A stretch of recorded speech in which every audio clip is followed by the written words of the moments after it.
తెలుగుదేశం అధినేత చంద్రబాబుపై సిఐడి నమోదు చేసిన స్కిల్ డెవలప్మెంట్ కేసులో కీలకంగా మారిన అవినీతి నిరోధక చట్టంలోని సెక్షన్ 17A అంశం సుప్రీంకోర్టు ప్రధాన న్యాయమూర్తి నిర్ణయానికి వెళ్లింది.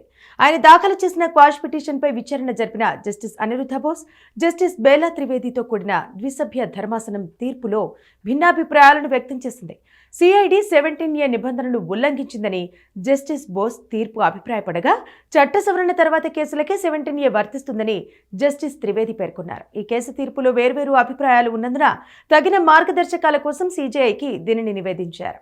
ఈ కేసుపైన గత ఏడాది అక్టోబర్లో విచారణ జరిపిన ధర్మాసనం అదే నెల 17న తీర్పును రిజర్వ్ చేసింది. అప్పటి నుంచి పెండింగ్లో ఉన్న తీర్పును జస్టిస్ అనిరుద్ధ బోస్, జస్టిస్ బేలా త్రివేది రెండు వేర్వేరు తీర్పులను వెలువరించారు.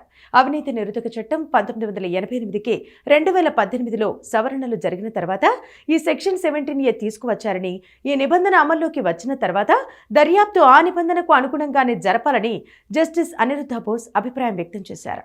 ప్రభుత్వ ఉద్యోగి తప్పు చేశాడని భావిస్తే అవినీతి నిరోధక చట్టం ప్రకారం తగిన అనుమతులు తీసుకుని దర్యాప్తు చేపట్టాల్సి ఉంటుందని, అలా జరగని పక్షంలో అది చట్ట విరుద్ధం అవుతుందని ఆయన తెలిపారు.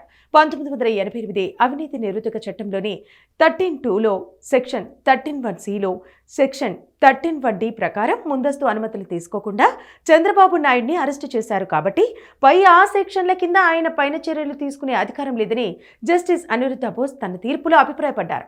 అయితే సంబంధిత అనుమతి కోసం రాష్ట్ర ప్రభుత్వం ఇప్పుడు దరఖాస్తు చేసుకుని అందుకు తగిన అనుమతి పొందవచ్చని ఆయన స్పష్టం చేశారు. అదేవిధంగా సెప్టెంబర్ 10న ట్రయల్ కోర్టు జారీ చేసిన రిమాండ్ ఉత్తర్వులను కొట్టివేయడానికి ఆయన నిరాకరించారు. రిమాండ్ ఆర్డర్ను జారీ చేసే అధికారం ట్రయల్ కోర్టుకు ఉందని తెలిపారు. దాంతోపాటు ఎఫ్ఐఆర్లో ఐపీసీ సెక్షన్ల కింద పెట్టిన కేసుల విచారణ అర్హతను సవాల్ చేస్తూ ట్రయల్ కోర్టుకు ముందు దరఖాస్తులు దాఖలు చేసుకునే స్వేచ్ఛ చంద్రబాబుకు ఇస్తున్నామని స్పష్టం చేశారు.